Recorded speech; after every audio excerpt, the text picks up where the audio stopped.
Kendo Podcast episode 160. In this episode, I want to talk about how to fight against those who hide men kote do at the same time.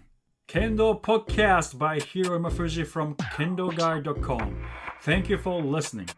This podcast is about Japanese martial arts Kendo for Kendo lovers and supported by Kendo enthusiasts through patreon.com. Thank you for your support, guys. Please visit kendoguide.com for more Kendo information and how to support kendoguide.com. Hi, welcome to Kendo Podcast episode 160. Now, if you're familiar with these people who hide men kote do at the same time, we call that defense midokoro kakushi. From my where I came from in Japan, we call it that midokoro kakushi. Maybe you say you call it differently. But what's midokoro kakushi? Midokoro means three targets or three. Midokoro literally means three places. But in this case, we are talking about men kote do, 3 points. Men, kote, right kote, and right do. Okay, and kakushi means hide. So they are hiding men kote do at the same time. Probably you see this. If you don't really know what I'm talking about, don't worry about it too much. Ask your senpai or teacher, okay? And maybe I can put some photo somewhere. I don't know. But anyway, so how are you going to defeat those people? Especially in Shiai. Of course, in Keiko, you don't really probably think that it's not fair. But one, I'm going to talk about it through Shiai perspective. And in the second half, I want to talk about it through the way perspective. Okay? So now Shiai is a very special occasion, special area. Because in Keiko, we don't have limited space. We don't have referees. So, if you just compare those two situations, Shiai is obviously very unusual. Okay? Unusual compared to the normal Keiko, right? So you have to convince 3 referees that your strikes are valid. Okay, that is mainly what you have to do. Now, to me, Shiai is to test myself, but I understand a little. I mean, if you lose, excuse me, if you lose, you don't feel good. I understand that too. If you go to Shiai, you fight to win, you fight to lose. That doesn't make sense, does it? So let's be fair. Okay, and in Shiai, you do your best to win, right? So let's talk about that. Now, how to win? So you have to have this technique called hidari do. Okay, so usually we strike right do, but if someone is hiding 3 points, 3 targets at the same time, only 2 targets are open. Hidari do or tsuki. Okay, so if you're not allowed to tsuki, then you have to go for hidari do, right? So you really have to practice how you strike, how you get a valid cut by executing hidari do. Okay, and tsuki, if you're allowed to do tsuki, practice tsuki as well.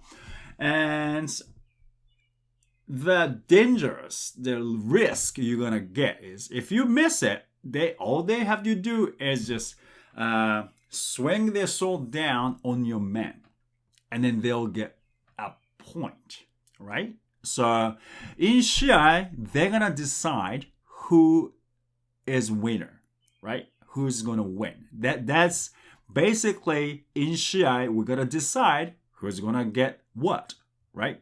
So good or bad aside, the midokoro kakushi, right? I think it's bad. But, no one wants to lose, so that's one way to protect themselves. Now, So for you to defeat them, all right, you're gonna polish up your hidari-do or tsuki if you're allowed to, and make sure you get it, and make sure if you don't get it, what are you gonna do? You have two choices if you're going for hidari-do. Either you go backwards really quickly, okay, or you cut. Okay, you have to cut and pull it. Okay, you have to pull back your sword after you strike hidari-do, and then make sure you go towards your opponent. Okay, so and then if you get close to your opponent, I suggest this one because it doesn't matter how fast you go backwards. Probably they will still get you. But if you get close to your opponent, it minimizes the risk, okay? So I suggest you cut and go forward, all right? So if you can do it, that would be the best. And it's key is I think you really have to commit. Even if you miss, as long as you quit, you are going to your opponent will get if you miss it, it hurts. So I'm not saying, intentionally miss it because it hurts. So, but, that happens if you miss it. But let's say it didn't hurt your opponent, right? But ski has this momentum. They cannot really strike you back if you ski properly, okay? If you're committed. It's probably less risky than hidari-do. All right. So if you're allowed to strike hidari-do, if you what's called ski. If you're allowed to execute ski, I think that's the best option. Okay. Now, so shiai, you really have to think about not to get hit. All right, but once you get hit and the timing is right and zanshin is there, you pretty much you're gonna lose. All right, though that is the nature of the shiai. I understand a lot of people don't like shiai because what about posture? What about kiken taichi? What about zanshin? I understand all that. But depends on the level of the competitors, or depends on level of referees. It's not always there, all right? So, and then you fight with the same condition as your opponent. So, you have same referees, and my opinion, all right? In my opinion, because I was competing when I was young a lot, so I can see this as well. You have to think about referees as well. I know it's not it shouldn't be there, or it shouldn't be your worry, but you have the same. You have to observe the referees as well. What type of referees you're having, or does he give do? Does he give a point against hidari-do or not? So you judge. You have to convince your referees. Okay, so again, I understand that shouldn't be a worry for you, but at least through my experience of as a competitor, I thought that was necessary too. Okay, but always, and also you always have to strike in front of referees. All right, if you're I understand sometimes you're chased by your opponent and you strike Kote and you get it, but if they don't see it, it never happened, right? So make sure you strike in front of their eyes, all right? I understand that shouldn't happen, but Kendo is so fast, and referees try to. I'm sure referees are doing their best too. So everyone is doing best, and everyone is trained hard as shinpan as well. So let's say that's the bottom line. Everyone is trying hard. All right. Okay. Now, so that was shiai. Okay, and what about as the way? Okay, the way of the sword, and it used to in my old sensei, or still my sensei said, if you move your left hand up, you're already lost. You're already lost. Okay, so that means left hand is connected to your mind. Okay, it's easy if your left hand stays where it is, your mind is not moving. So that's how we measure what's going on inside you. So that means if your left hand moves, that means you are feeling pressure from your opponent. So you want to block your opponent's strike. Either they are striking or not, okay, whether they are striking you or not, you feel pressure, so your left hand, your hands are moving to defend yourself. Okay, so that is a kind of part of the reason why they say when your left hand moves up, you're already done. You're already lost. Okay, so that is a mindset of keiko as the way of the sword. I still believe that, and when I do keiko with my students, it doesn't matter how low their grade is. When I feel they're coming forward, and if I move without executing counterattack, I have to move if I want to counterattack, but I move my left hand because in a way that I'm going to block. I'm already lost. I already lost that match. Okay, I don't tell my students about that, but I really think that kind of attitude should be there in training. Okay, in training. Like I said, in shiai, when you get hit, you lose. All right, and Eitan Sensei doesn't really do move their left hand up. If you're in a match, so when that happens, probably that's the point you have to see, right? But the nature of keiko is that, I think. So if you're doing midokoro kakushi in keiko, you shouldn't be doing that. You should be fighting yourself. If try not to move your left hand too much, right? When you move it, either you're striking or you're ready to counterattack. Ojiwaza. Okay, not to block. All right. So that is the keiko training attitude. Okay, it's completely different things. And again, if you have if your opponent does midokoro kakushi, 3 points defense, the question is, do you have to strike them or not? They are completely, so in training, Kendo is very difficult. I don't know how so how you feel about Kendo, I don't want to move my left hand because that's a kind of sign of my weakness. You train like that, but doesn't mean your opponent trains like that. So it's very difficult. You cannot say, "Oh, you lost." If they train like you, and if they believe in the same kind of concept, probably they know they lost. But do you have to strike them in that position?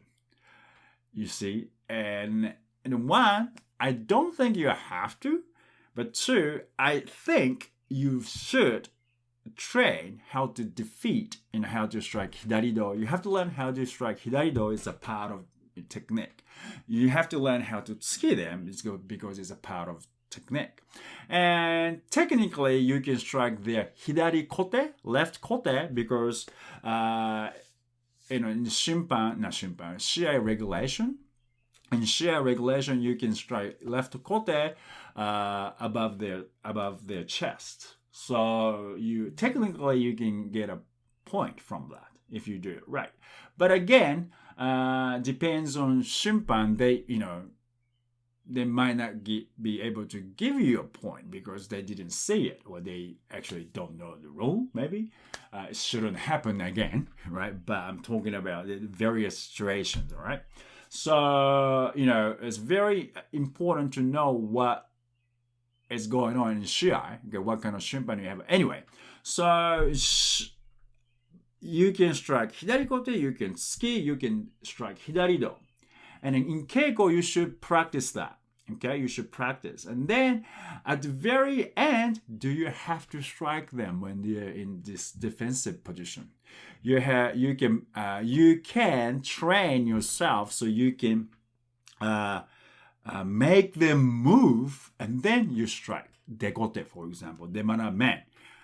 Or make them strike you, men kaishido, or men suriyage men. There are other stuff as well.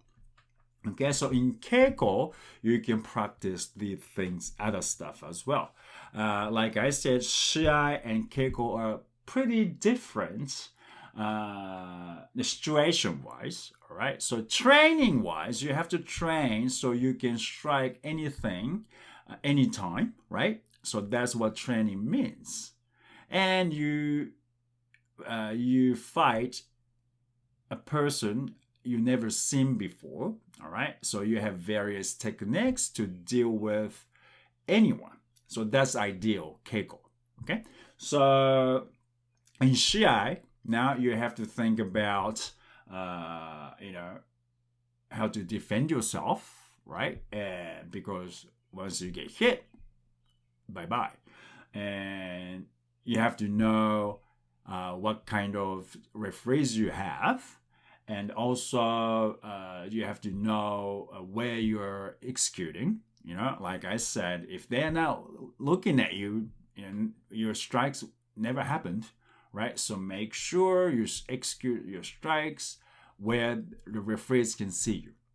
So I think these things are pretty different, but I don't want to say you have to do Kendo. I mean, probably I do Kendo differently in shiai too, because of such situation. Okay, but basically shiai and keiko and shiai, your Kendo shouldn't change. So basically I don't really change my Kendo, but probably I have to change, because in shiai we have rules.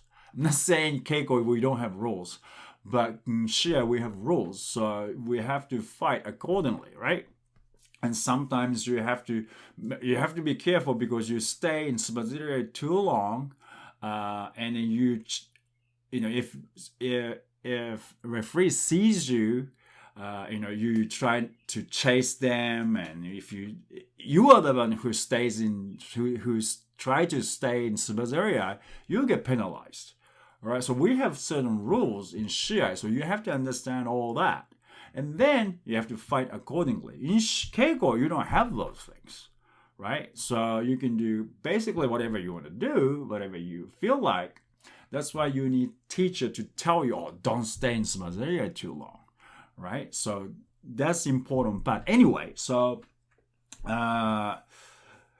one, in shiai, be careful when you execute hidari-do or tsuki, okay? And you always have to think about possibilities that they're gonna counterattack you. And also, in keiko-wise, you practice hidari-do tsuki as well, hidari kote as well, and and also you have to think about how can you draw them to strike you. So that is, I think, okay, Kendo-wise, the way of the sword perspective, that is very important. All right, how to control your opponent is important. Okay, I hope this helps your Kendo training.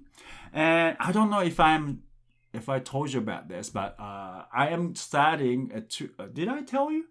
I'm starting 2 courses. So for beginners, mainly for non-bogu people, and with bogu, but with no grade, up to 3rd Q. Okay, so I'm gonna start up those 2 new courses. So stay tuned and thank you for listening. I'll see you in the next podcast. I would like to send special thanks to patrons for their constant support through patreons.com/Kendo for Life.